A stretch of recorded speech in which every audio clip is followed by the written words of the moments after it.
And they sit, wondering if anyone cares, wondering why no one remembers, why no one comes. Some people are in nursing homes like Norm. But then some of these forgotten people are in other institutions, mental health institutions, or places like Inspiration Ministry. Some of the residents of Inspiration Ministry never leave that place, ever. They'll spend the rest of their life there, on that campus. And some of those people never have visitors. And then there are some who are in jails, who are in prisons. Some of those who find themselves being forgotten are those who live in refugee camps. And there are thousands of people who find themselves in that situation, in a refugee camp, wondering if anyone cares, wondering if anyone remembers that they're there. And then there are others who find themselves in bondage due to human trafficking, wondering if someone will remember them. And then there are some who live in motel rooms, who feel forgotten, wondering if anyone cares the fact that they lost their home in that fire or that tornado, and wondering what's going to happen to them. Forgotten people.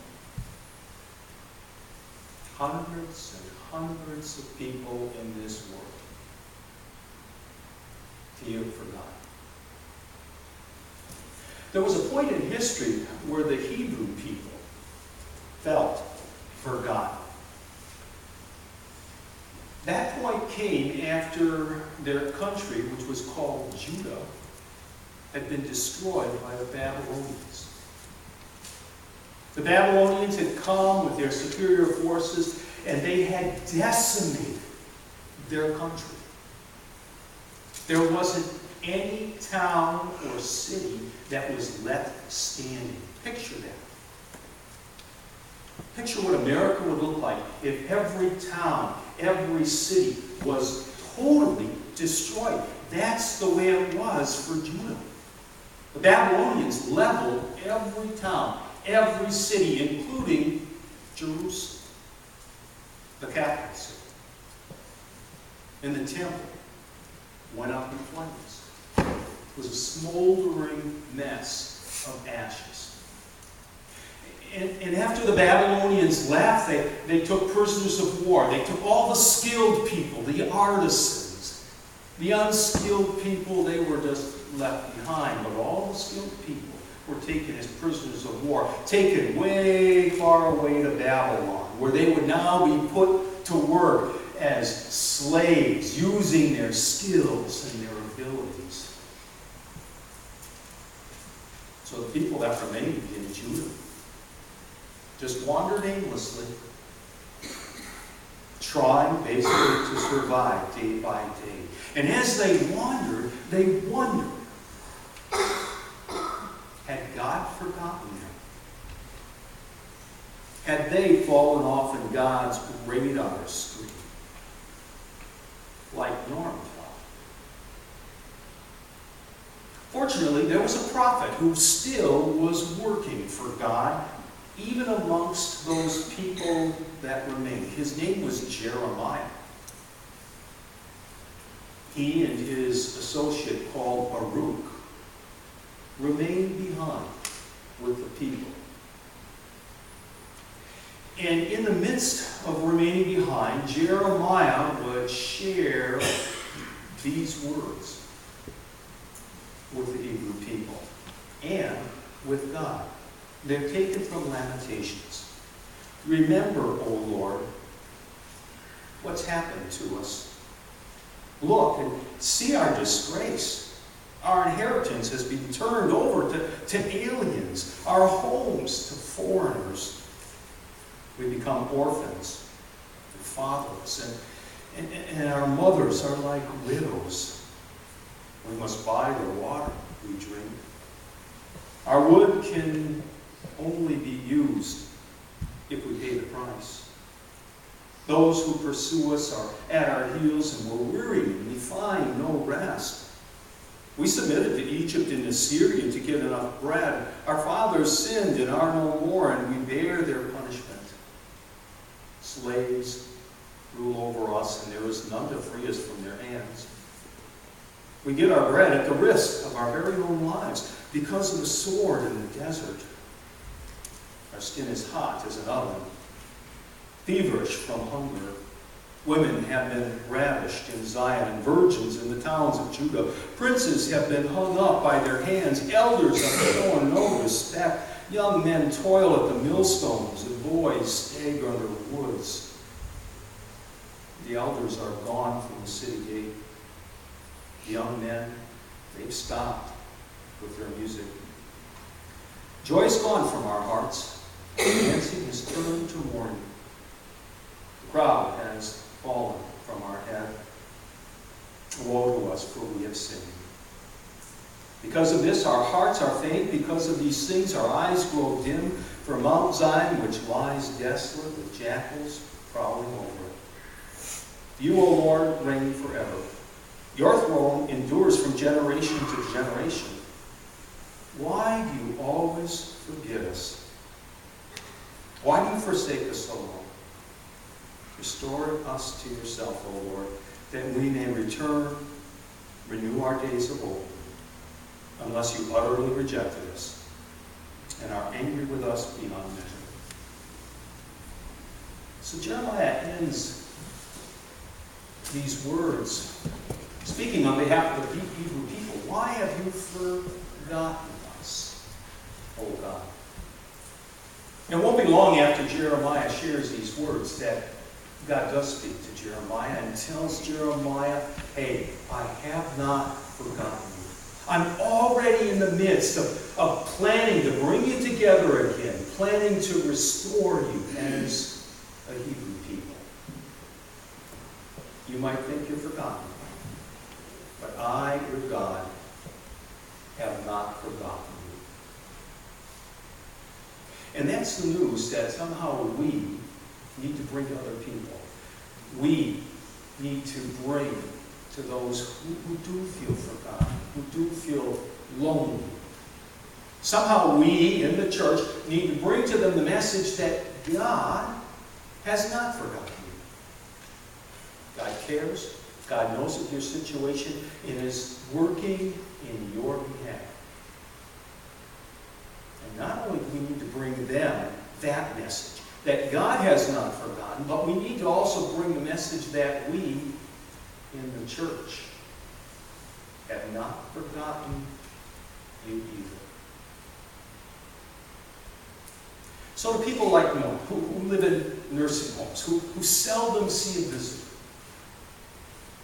the church needs to bring them the message that God remembers and that we, the church, remember. The Rachel Circle here in our church, I think, does a wonderful job of bringing that message to those in nursing homes. For all the time, the Rachel Circle is making tray favors. And these tray favors go to the nursing homes in the area, and they sit on the table. And when the residents come to eat their meal, they see this tray favor made from the women at First Baptist Church with a little biblical saying on there, a little note saying, we remember. So the church, our Rachel Circle, is trying to remember people who feel forgotten in nursing homes. And we can assist the Rachel Circle by doing what we can to empower them in their ministry. We can also assist by keeping these people in our own prayers, or by even going and visiting as well in a nursing home. Right now, there are those who feel forgotten because, as I said earlier, they live in a refugee camp.